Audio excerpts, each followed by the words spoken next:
பூமி படைத்திருந்தும் வாடினேன் உன்னை இழந்ததினா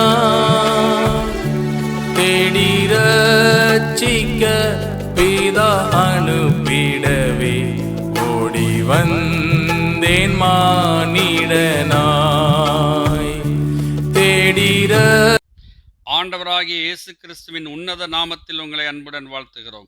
பரிசுத்த வேதாகமத்தில் லூக்கா எழுதின சுவிசேஷம் 24ஆம் அதிகாரம் 46ஆம் வசனத்தில் ஆண்டவராகிய இயேசு கிறிஸ்து கூறின வார்த்தைகளை பார்க்கிறோம். எழுதியிருக்கிறபடி கிறிஸ்து பாடுபடவும் 3ஆம் நாளில் மரித்தோரிலிருந்து எழுந்திருக்கவும் வேண்டியதாய் இருந்தது என்று ஆண்டவர் கூறுகிறதை பார்க்கிறோம். அருமையானவர்களே, ஆண்டவராகிய இயேசு கிறிஸ்து மரித்தோரிலிருந்து உயிரோடு எழுந்த பிறகு அவர் தம்மை தம்முடைய சீஷர்களுக்கு வெளிப்படுத்தி காண்பித்தார். அவ்வாறு அவர்களோடு பேசிக்கொண்டிருக்கும் போது ஆண்டவர் 45ஆம் வசனத்திலே வேத வாக்கியங்களை அறிந்து கொள்ளும்படி அவர்களுடைய மனதை அவர் திறந்து அவர்களை நோக்கி 46ஆம் வசனத்திலே நாம் வாசித்த பிரகாரமாக எழுதியிருக்கிறபடி கிறிஸ்து பாடுபடவும் 3ஆம் நாளில் மரித்தோரிலிருந்து எழுந்திருக்கவும் வேண்டியதாய் இருந்தது என்று கூறினார். அருமையானவர்களே, எழுதியிருக்கிறபடி என்று அவர் சொல்லுவது அவரை குறித்து தீர்க்க தரிசன புஸ்தகங்களிலே எழுதியிருக்கிற வார்த்தைகள் எல்லாம் நிறைவேறிற்று என்பதை அவர் கூறுகிறார்.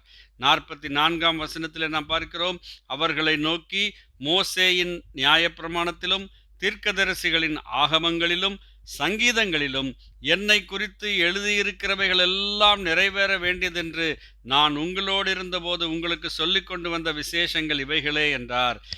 அருமையானவர்களே, கல்வாரி சிலுவையின் மரணத்தை ஒரு விசேஷம் என்று அவர் கூறுகிறார். அது எங்கே எழுதியிருக்கிறது? மோசேயின் நியாயப்பிரமாணத்தில் அதை குறித்து எழுதியிருக்கிறது.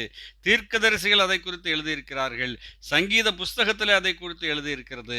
இந்த வேத வசனங்களை எல்லாம் அவர்கள் அறிந்து கொள்ளும்படியாக அவர்களுடைய மனதை அவர் திறந்தார் என்று நாம் வாசிக்கிறோம்.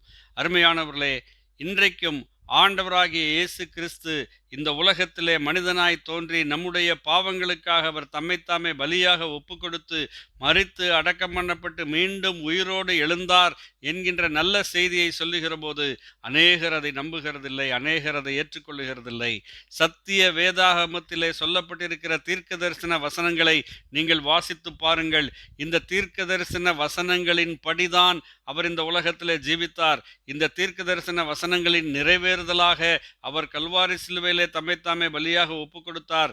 இந்த அதிசயங்களை எல்லாம் நீங்கள் காணும்படி உங்கள் மனதை அவர் திறக்க வேண்டும் என்று நாங்கள் வேண்டுகிறோம். அருமையானவர்களே, இந்த ஆண்டவராகிய இயேசு கிறிஸ்துவை ஏற்றுக்கொள்வீர்களானால் பாவ மன்னிப்பும் சமாதானமும் சந்தோஷமும் உங்களுக்கு உண்டு என்பது சத்தியம். அது வேத வசனங்களின் அடிப்படையிலே இந்த சத்தியத்தை நாங்கள் அறிவிக்கிறோம். கர்த்தராகிய இயேசு கிறிஸ்துவை விசுவாசியுங்கள், அப்பொழுது நீங்களும் உங்கள் வீட்டாரும் ரட்சிக்கப்படுவீர்கள் என்று சத்திய வேதம் சொல்லுகிறது.